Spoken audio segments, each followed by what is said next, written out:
What's good, everybody? This is Chris. I'm here again with another episode of Chris Talks, and this is where we go through the current news. We give you a tip in cannabis and also go over the market analysis of where the wholesale cannabis market is at. So in today's tip, we're going to go over the importance of having general business skills in the cannabis industry, and I'll go into more depth on that. So next, in the news, we got an interesting turn of events that's been brewing for the past couple of years, since 2018, since legalization happened. We also had the Farm Bill passed for hemp in 2018. And so what's happening is the licensed dispensaries in California made it illegal to sell hemp CBD products inside the cannabis dispensary. So if any CBD product you've seen up until now have been derived from cannabis and not from hemp. So with this new law that already passed the Senate that we're waiting for Newsom to sign in, it's going to really change the playing field for the dispensaries and also for CBD brands. So I'll go in a little bit more depth on that as well. And finally, we got our market analysis, where we'll jump to the most up-to-the-date footage the week that the video is released, and make sure that you guys are getting up-to-date market analysis info. So anyway, thanks again. Check out the rest of the video, leave your comments, and follow, like, and subscribe. Okay, guys. Today on the tip, I want to go over the importance of having some business skills. And these skills, don't feel bad if you're not a natural born business leader. A lot of these are all learnable. Really don't be intimidated by them. Don't allow other people who have these skills look down upon you or make you feel belittled because you don't know what's going on. And this is why you need to actually do the research, spend the time, learn the basics, learn the lingo, learn the vocabulary. You won't have people disconnecting from you. You can actually join in a business conversation and be at their level. So this is really important. I'm going to go over a few key things that I feel repeatedly for me that have come into play, and that once I learned them and actually wrapped my head around the details and the nuances of them, really helped. This can go on for days. There's a lot of stuff to go into, and an average business degree is 4 years in general in college, so I'm not going to be able to get across all the info right away in one video. On top of that, I don't have my business degree. I have a degree, but it's not in business. All the business skills I've learned, I've paid for through investing in businesses. So I feel like this is almost a better education that I've learned than going to classes, buying books, and doing the homework. Not that that's not valuable. There's a lot of good reasons to do that and systematic approaches to going to classes in school, but that doesn't automatically make you an expert in it. And just a quick side note on what the difference between knowledge and experience are. When you combine those two, they become wisdom. So when you just go to college alone and you just get book smart and collect knowledge, you're just knowledgeable in that topic. But when you go through the actual experience of it and take the risks and take the losses and make the wins and jump over all these hurdles, then you can combine that with your knowledge, and now you have wisdom. And so when people will, look down upon people that haven't obtained the same knowledge as them, but those other people may have more experience than them, I'd rather have more experience than knowledge, because the knowledge you can learn, and the experience you're fortunate to be able to learn. So this is something that you really want to grasp and differentiate and learn what you can. And don't get down on yourself for stuff that you don't know, because the majority of everything out there, whoever that you're hearing it from, they didn't know it at some point either. You have to go out there and learn it yourself. And my advice to you guys is learn the majority of the basics. Learn a lot of just the lingo. Some of the key documents like pro formas are very important. That's something you want to really grasp your head around, and that's going to be thrown around loosely along with business plans and pitch decks and stuff like that. But the pro forma is really going to be your numerical breakdown of your goods, your services, your cost of goods, your sales, your projections. So that's really going to be like the pulse of these documents. And then you got stuff that will come out around that, like cap sheets and your business plan in general, your profit and loss statements, expense sheets, accounts receivable, accounts payable. Understand all these things, these terms. If you aren't doing the bookkeeping yourself, at least understand it so that when you have the bookkeepers there, you're able to interact with them, and you're also able to understand what they're talking about, as well as understanding if somebody's inaccurate or manipulating the numbers or manipulating the story or whatever. So having an understanding on these things, even though you're not the one doing it, is extremely important. I learned the majority of the business stuff that I know through experience. And like I said, just investing money, losing money, going through the negotiations, all sorts of things. And then when I hit roadblocks or things I'm not clear on, just Google it, YouTube it, whatever. But it's really about putting the time in, making the effort to learn, making the effort to actually bring yourself up to speed to compete with the people, at your level and above. That's really all I wanted to go over in today's tip. Just, really become versed at business if you're not already. And I'd say on the flip side, if you're already adapted to business, through school or even through experience, and you're trying to get into the cannabis space, go from the opposite side. Try to gain the cannabis experience through people that are actually doing it. You're not going to be able to, it's the same scenario. You can't buy the wisdom. You can't buy the experience, but you can spend the time to learn the knowledge. And then that knowledge, you can interact with people and find someone who's doing it better than you and actually work alongside them or go out in the field with them and actually get some real world experience to tie to that knowledge. There's a lot of business people that are coming into the cannabis industry, and that my point is get the vice versa. Go work out in the farm, go spend a month up in Humboldt for summer or harvesting. Do these roles sometimes just to really understand what it takes, especially if you're a manager of those roles. A good rule of thumb is don't ask your employees to do something that you are incapable or wouldn't want to do yourself, or not wouldn't want to do, but wouldn't do yourself. And so at least knowing, like I said, just knowing, understanding things, how they work and how they're supposed to be done properly is more important than being able to tell someone how to do it. So that about wraps it up for the tip. If you like these Canna tips, you can check out more in the pop-up. Just type in, "Hi Chris, Canna tips."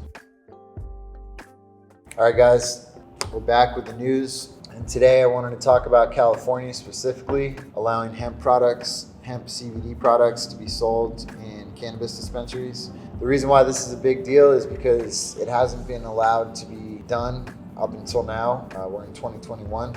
Since 2018, when cannabis became legal in California, they separated the two, and the only CBD that could be sold in dispensaries is if it was derived from cannabis. As some of you may know, there's been a huge influx of hemp production the past few years, like millions of acres, like tons and tons. So much so that it's just horrible quality because it's such mass produced. First of all, there's so much hemp that's in raw material that has to be extracted to oil in order to just stay preserved. So there's tons of CBD oil out there. And then people have figured out to take these oils and they can separate all the different cannabinoids, and then they separate those out and then they remix those back together and blend up all these products with CBG, CBN, CBD. Some even have small amounts of THC in it that are legal. So there's a lot of different ways people are making products. There's also Delta 8, which is a whole nother topic, which definitely doesn't fall under the CBD hemp that's being able to be sold in the dispensaries, but I wouldn't be surprised to see that happen as well. So what we're talking about now is, the ability to combine products that have both cannabis, THC, and hemp, CBD. Prior to this, all you could combine was cannabis, THC, and cannabis, CBD. The main reason the state did this is obviously for the tax benefits. They also have the benefits for the public as well, which is the testing protocols and standards. So now that they're going to have the same regulations as far as for testing and potency and pesticides, that the products need to pass the same rigorous testing that the cannabis products do. So that's one reason why they can be sold in the same dispensary. The other reason, though, is because now they have the extra bandwidth because they have the agencies to do it. What California just did is they created a brand new cannabis agency called the Department of Cannabis Control, DCC. And this is where they combined what they were using 3 agencies for before into one single cannabis agency, I should say. What that does now is it frees up those 3 other agencies that were doing the cannabis compliance before. And now, not only are those agencies up to speed and well practiced at the cannabis compliance, but now that it just all shifted to a new organization, all those other ones, all those other agencies are now freed up. What they're gonna do is the same agencies that were regulating the cannabis. So it was the CDFA that was regulating the cultivation, the California Department of Food and Agriculture. And then the CDPH, California Department of Public Health, regulated the extraction and the manufacturing processes. And then the distribution got regulated by the Bureau of Cannabis Control, which is now combined under the DCC. So we're gonna have these agencies that were prior policing cannabis, now they're gonna oversee hemp and CBD products. So now they're gonna come down the same channels, they've been tested the same way as the cannabis was. Now they can be sold the same way and they can also be taxed, and the state can collect their taxes the same way. So anyway, that about sums it up for the news.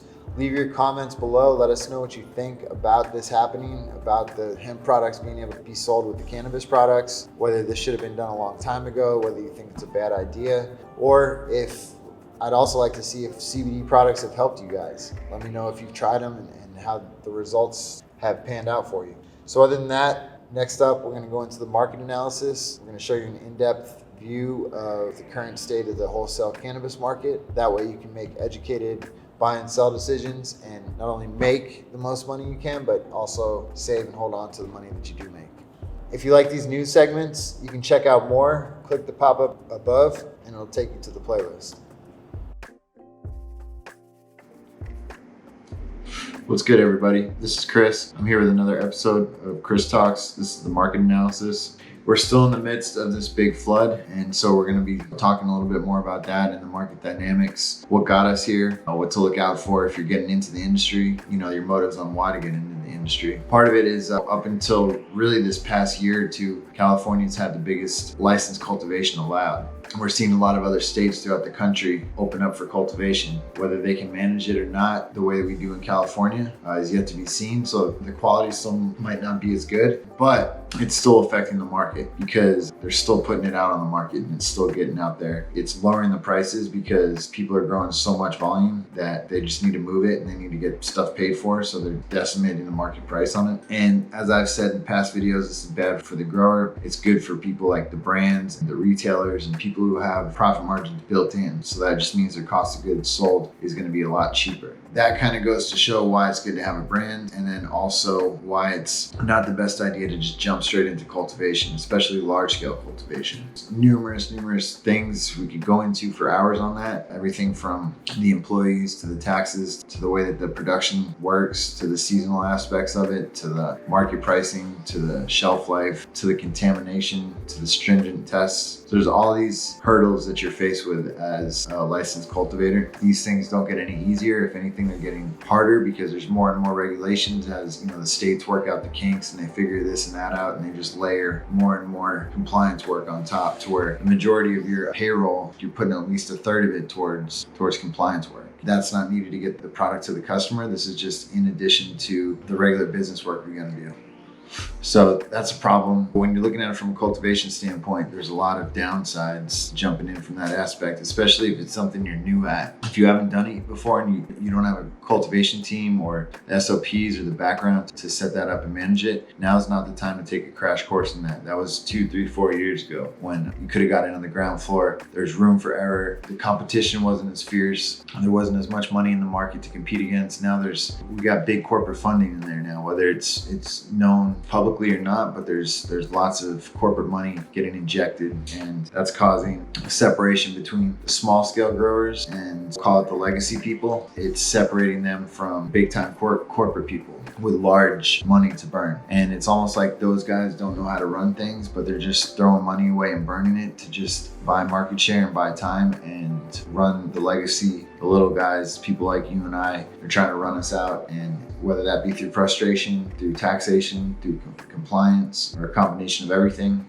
It's just about narrowing down how hard it is to do business and making it as tough of a path to follow as possible. That's kind of where we're at now. So if you're looking to get in from a cultivation standpoint, just because you think that's where all the money is, you also got to look at the expenses, look at all the unknowns, look at all the variables. These are very dangerous situations to be in. So make sure you do your homework. Go really look into it before you make a commitment. The next thing about the market you're really going to have to manage your expenses. And if you don't do that, you're just never going to see profit. Where we're at now with the flood, the way the market is, there's so much flower on the market, the prices are dropping so far. There's certain farms that are just selling it for under cost of production just to get some money back. By doing that, not only does it ruin the market, but it's also messing up the cash flow for those people that have to participate in those low prices, which is unfortunate. But the fact of the matter remains that there's tons of flower out there, and there's going to be even more so hitting the market. In order to move it all, we're going to have to kind of come to terms with where things are at. Understand what got us here was the overproduction of cultivation and too many people jumping in and getting in deeper than they anticipated, and it wasn't as easy as they thought. But now they're head first into this multi-million-dollar project that they can't just turn off and turn around and back away from. There's all this flower hitting the market, for better or for worse, and there isn't necessarily the outlets designed for it yet. So the market's still growing. We have projections. We know that the market's going to grow, double in size in recreational consumers. It's going to double in size within the next 4 years or so. But until that time, right now, in the present moment, we have these current next 3 to 6 months that we're going to feel this supply abundance, and we're going to feel it hard. And probably after that too, we're going to be affected by it, or we're at least going to have the tail end of it.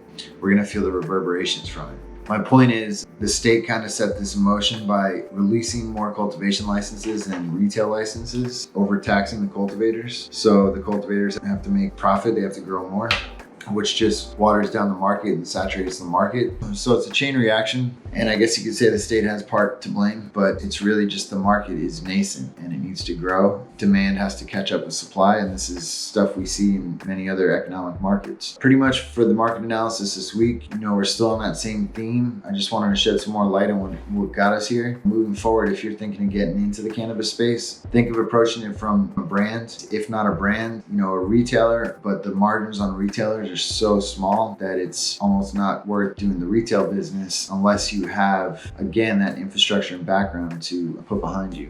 That being said, we're going to wrap things up. The cannabis business is very tough. There's a lot of regulations and compliance. They really do a full court press on that. You're kind of stuck between running a compliant business or just going to a different industry. A lot of times you don't want to waste the time or money jumping into this industry if you're just going to get out of it anyway. That's why I say is really evaluate what you're going to do. Understand what it is you're getting into, why, what it's going to cost, what it's going to take, the potential downsides. Don't look at it as just it's all upside. You're going to have downsides. These are all things to take into account. In the meantime, the distribution companies are going to help the cultivators move the flower. In the process of that, they're going to be supplying a lot of the brands, and brands are going to be ultimately the end buyers to these highly discounted, high quality flower and other product. And so the brands are going to have a bunch of products available to them to release to the public. So they'll be able to get their products much cheaper. By doing that, they can either keep that product the same cost or a little less to the consumer, but more so they can give them better value for that same cost. So the consumers are going to really benefit from this as well. This is just something, like I said, it's a growing pain. It's not something that is going to be fixed overnight, and we're really going to have to weather the storm, especially the cultivators. Hopefully you have the ability to hold out for another year, 2 years, manage to get by and really pull through. If you got a brand, focus on that right now. Really put your energy into building longevity, and that's it. All right, guys, that wraps it up for today's episode of Chris Talks. Thanks for joining us. I hope you learned something, and I hope you can use some of this knowledge to help you make some money out there in the cannabis space. And if it's not directly in the cannabis space, there's a lot of ways you can make money without having to even touch cannabis or products itself. So some of these are in my content course. Check them out on the Hi Chris app. There's something on there for everybody, even free content. And other than that, make sure to subscribe, hit the like button, hit the thumbs up. Check us out on Instagram, on TikTok. Thanks for the support, and leave your comments.